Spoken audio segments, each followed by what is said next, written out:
Erokamano Walter Nyambage. Wach malit kata report malit motimore gwenge ma Kisumu.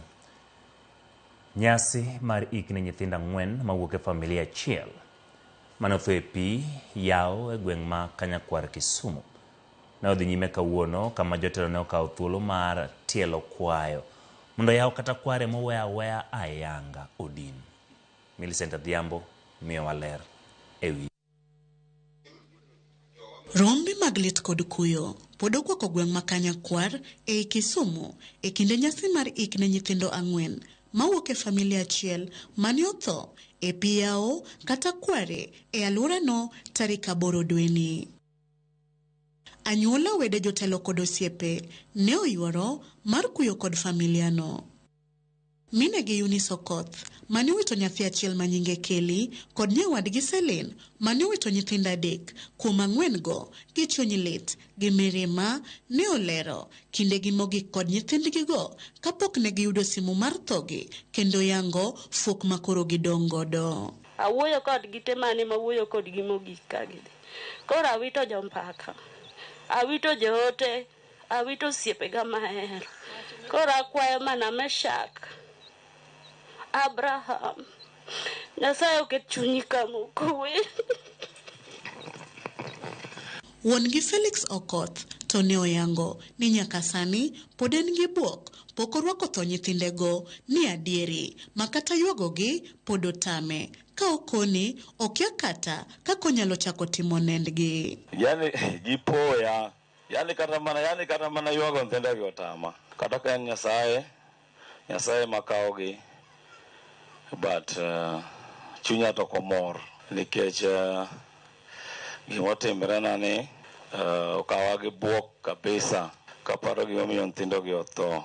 En lit makata dan margi kod weini pod dhogi omoko ka gikwedo jogo mathondiko weche e mbui katudo masira manyo timore kodgi ni uwe fungo miriambo e kinde ma pod gin kod lit matamre gi nono.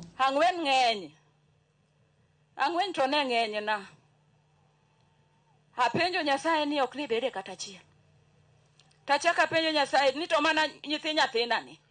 Mane nyaka nyumra nyuma manate. Gima trend that is so painful to us and siezi acha kusema.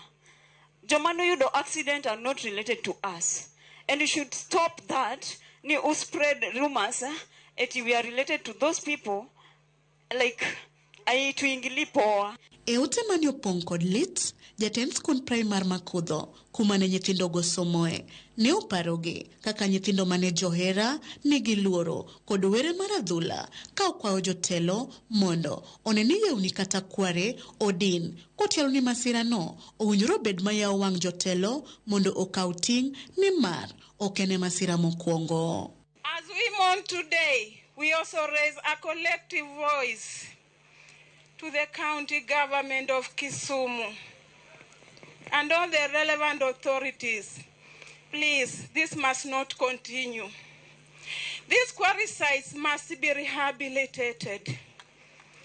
They must be fenced. Jotelo mani oyuoro e nyasino kotelnegi kod gavana ma Kisumu, Ngire Peter Anyang' Nyong'o kod nyawadgi ma Homa Bay, Gladys Wanga, bende ne oyango kuyo margi kod familiano ka gitielo mondo yewnigo okaw ndamo mar dino. Akwaw ni ka uyie to jopinyo kawang'owa charge. Jopinyo kawang'o ng'amu yudo ka kunyo mara malo ka to koro nyaka law. Akelo kuyo na anawuon kaka ng'ama miyo mong'eyo muoch kaka lich. Aneno kaka nyithindo nindo ka machunya oridore. Lit kosok lit. Omiyo wagone Felix gi mondene to gi minene mos kuom gimotimre ni. Mine is just to encourage the family.